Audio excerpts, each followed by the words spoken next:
우리 한 목소리로 한 음성으로 크게 우리 봉독합니다. 시작. 그런즉 누구든지 그리스도 안에 있으면 새로운 구주가 이전 것은 지나갔으니 보라 새 것이 되었다. 아멘.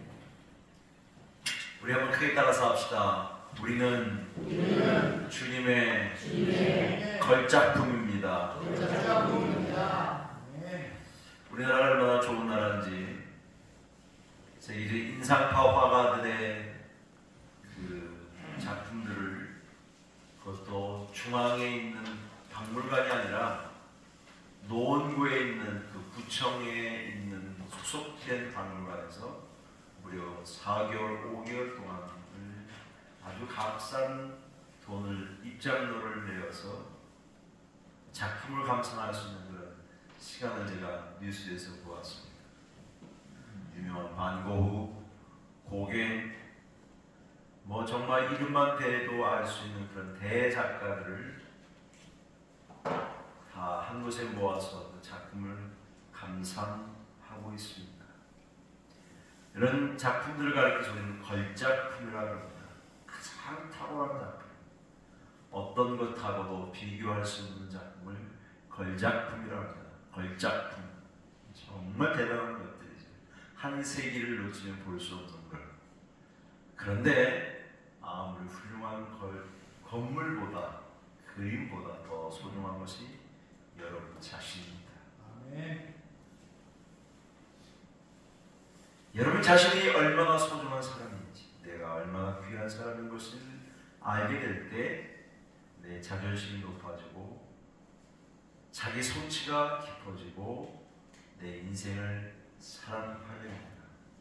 한 번만 더 따라서 합시다.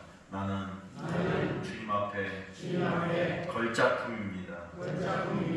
여러분, 이런 자긍심, 이런 것들이 우리에게 정말 소중한 것 같아요. 아무리 명작을 보는 것보다도 내 아이들의 부족함을 보는 것, 그것이 더 행복한 것, 그것이 더 귀한 것.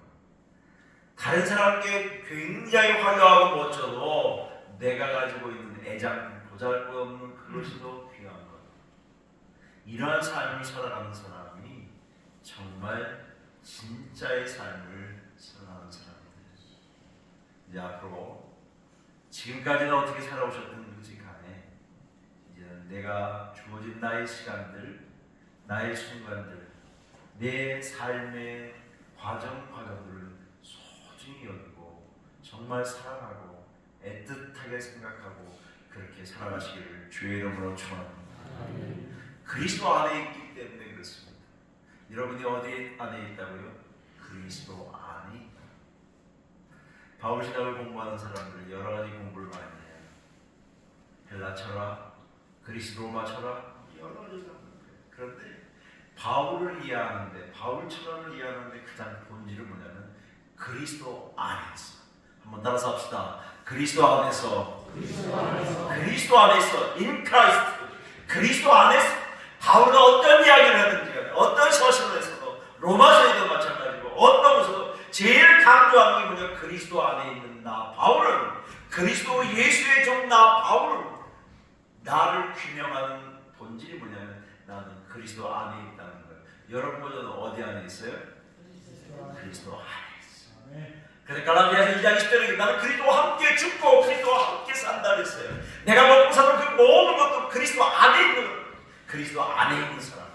여러분, 그리스도 밖에 있는 자가 아니라, 로마서에 뭐라고 표현했냐면 그리스도 밖에 있는 자는 하나님과 관계없는 자예요. 생명이 없는 자예요. 하나님과 관계를 맺지 않는 자예요. 우리의 가장 생명적인 관계는 뭐예요? 그리스도 안에 있는 거. 요한복음 15장에 있는 것처럼 너희 그리스도 안에 거하라. 그리스도 안에 거하라. 그리스도 안에 있는 사람이에요. 그 사람만이 생명이 있고 은혜가 있고 영생이 있고 영원한 하나님과의 기업이 있고 그 안에서 교제하는 은혜가 있는 줄 믿습니다.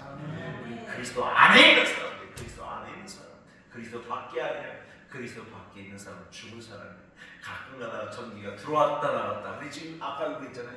들어왔다 나갔다. 손은 연결돼 있죠. 어디 코드가 저기 잘못됐어요. 붙었다 떨어졌다 하기 때문에 그리스도 안에 확 접촉돼야 돼요. 그죠?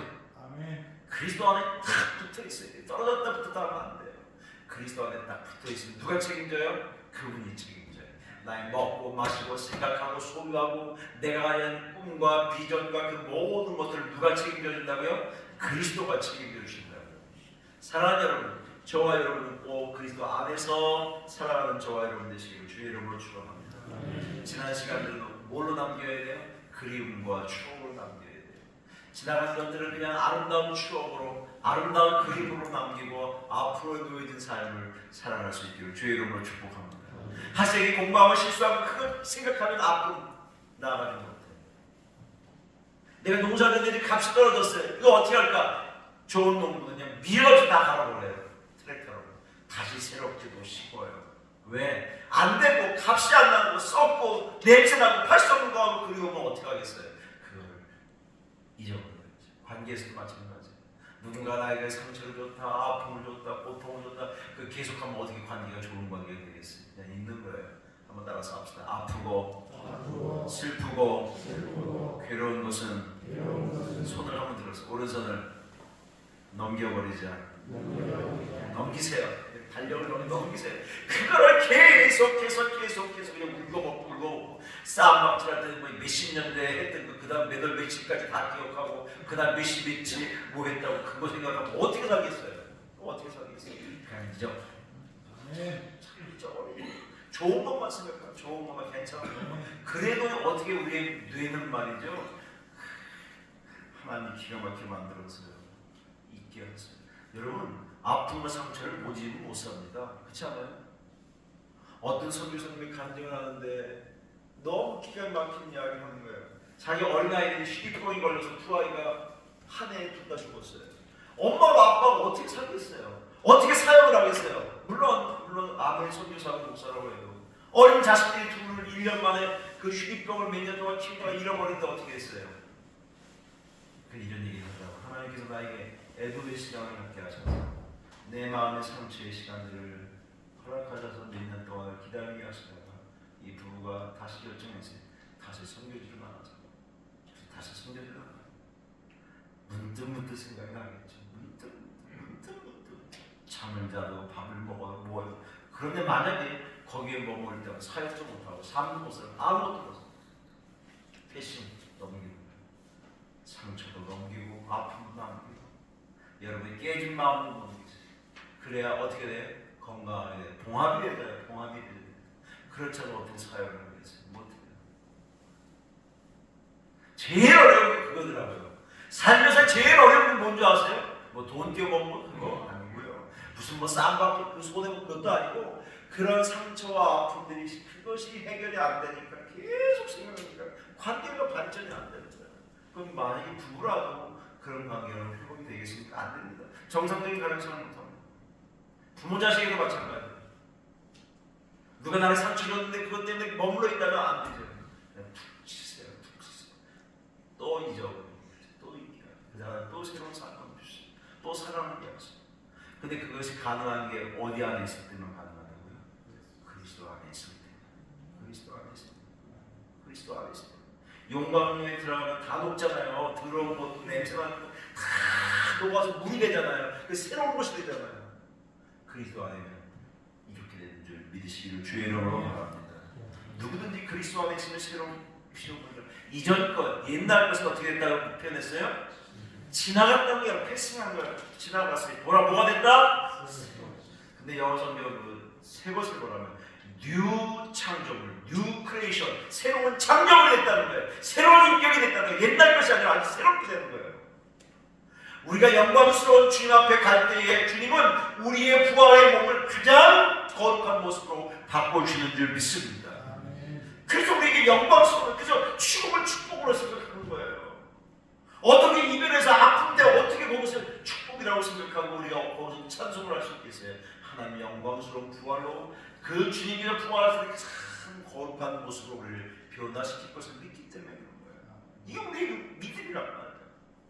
그래서 우리 성도들은 그리스도 안에 있는 사람들은 주님이 나를 변화시킨다는 그런 확신을 가지고 세상을 살아가야 돼요. 여러분의 인생 앞에 하나님이 나를 나누는 걸작품으로 만들었으니 거기에 상응한 그런 삶을 살아가야 돼요. 생각도 좀 그렇게, 마음 씀씀이도 좀 그렇게, 누구와의 관계도 좀 그렇게 살다 보면 나도 모르게 좋아지고 나도 모르게 거룩해지고 나도 모르게 어른스러운 모습으로 변화되어 있더라 이 말이에요. 내가 변화돼야지, 어른스럽게 살아야지, 그게 아니고 그러한 마음을 자꾸 갖다 보면 그게 되는 거예요. 그러한 모습들이 아니니까 자꾸 어린아이 모습 보니까 힘들어하잖아요. 여러분. 오늘 이 말씀 속에서 우리는 몇 가지를 보고 기억해야 할 게 있어요. 하나님, 우리가 정말 아름답게 변화되기를 원해요. 새해에는 여러분과 제가 좀 더 멋있는 아름다운 모습으로 바뀌어지는 은혜가 있기를 축복합니다. 마음도 조금 아름답게 하세요. 생각도 조금 아름답게 하세요. 좀 마음 씀씀이도 좀 그렇게 하세요. 조금만 그런 마음을 갖고 하세요. 그러면 얼마나 여러분의 삶이 아름다워지고 여러분의 삶이 윤택해지고 여러분의 삶이 건강해지고 올해는 그렇게 살았을지라 새로운 해는 더 하나님 앞에 그런 아름다운 모습으로 내년에 무용신 예배를 드릴 때 내가 그래도 이렇게 좀 잘하구나, 내가 좀 이렇게 어른스럽구나 하는 그런 모습을 볼 수 있기를 주의 이름으로 축복합니다.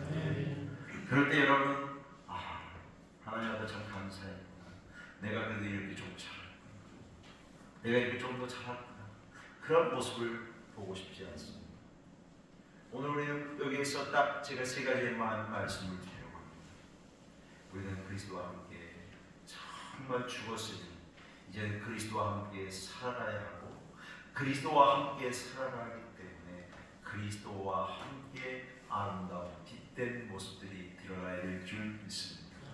그래서 다른 말로 하면 빛의 자녀로서의 삶의 모습이고 다른 표현으로 한다면 성령의 열매이겠죠. 갈라디아서 5장에는 사랑과 희락과 화평과 오래 참음과 자비와 양성과 충성과 온유와 이러한 모습들이 여러분의 인격 가운데 일어날 수 있기를 축복합니다. 그것이 바로 빛의 자녀라. 요한일서에 있는 말씀처럼 너희는 빛의 자녀라. 어둠에 있지 아니하고 너희들 어디에 있어요? 빛 가운데 있다. 빛 되신 분이 누구셔요? 예수 그리스도시죠. 그러게 우리 자연적으로 아까 이야기한 바울이 이야기한 것처럼 그리스도 안에 있으면 내 안에 뭐가 발광체가 되신 예수 그리스도를 통해서 그분의 빛을 나기 때문에 그 안에만 있으면 여러분도 빛의 모습을 드러나야 될 줄 믿습니다. 우리 자신을 보면 빛의 모습이 없어요. 우리 인격이나 삶은 그렇지 못해요. 그러나 주님 안에 있을 때 그런 아름다움들이 우리 가운데 일어나게 될 줄 믿습니다. 빛된 모습의 가장 본질은 두 가지, 하나님을 사랑하는 것, 형제를 사랑하는 것. 요한일서에 보면 전반적으로 요한일서 2서 3서에 보면 다 사랑에 대한 이야기, 요한복음의 어떤 형제복음 같은데요. 거기에 본질은 뭐냐면 하나님을 사랑하는 사람, 이웃을 사랑한다. 그 이웃 속에 여러분의 남편, 아내, 자식, 성도들 사랑하는 사람들이 다 포함되어 있죠. 그러니까 하나님 우리를 왜 이 땅에 살게 하셨느냐? 우리를 사랑을 실습하라고 여러분과 저를 보내신 줄 믿습니다. 교회를 통해서 공동체의 예배를 통해서 그것을 알고 가정을 통해서 그 사랑을 실제적으로 경험하고 사랑을 나누게 하고 그것을 통해서 세상에서 힘을 얻게 하는, 사람이 사람을 못 먹으면 힘이 없어요.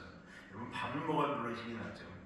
영양가 있는 단백질이나 뭐 비타민이나 뭘 먹어야 힘이 나지만 그거보다 더 중요한 것은 사랑의 음식을 먹어야 힘이 납니다. 사랑을 먹어야 살아갈 수 있어요. 사람이라는 존재는요, 이 사랑을 못 먹으면 결핍이 생겨서 아무것도 할 수 없어요. 면역력도 떨어져요. 사랑을 먹지 못하면. 그래서 끊임없이 사랑을 받기만도 할 수 없고 줄 수만도 없어요. 주고받고 이렇게 올 한해는 믿음으로 잘 승리하시기를 주의 이름으로 축원합니다. 결론입니다. 우리는 하나님의 걸작품이기 때문에 이 세상을 살아갈 때 정말 아름다운 모습으로, 좀 근사한 모습으로 영원토록 남아있는 명화처럼 여러분의 삶, 그 아름다운 삶이 되시기를 주의 이름으로 축복합니다. 기도하겠습니다. 사랑하신 우리 하나님 아버지 감사합니다. 오늘 주님의 걸작품입니다. 우리는 추악하고 더러웠지만 예수 그리스도 안에서 하나님의 은혜 안에서 새롭게 변화된 줄 믿습니다. 우리 모두를 축복하십니다. 주의 은혜 안에 살도록 역사하여 주옵소서. 예수님의 이름으로 기도하옵나이다. 아멘.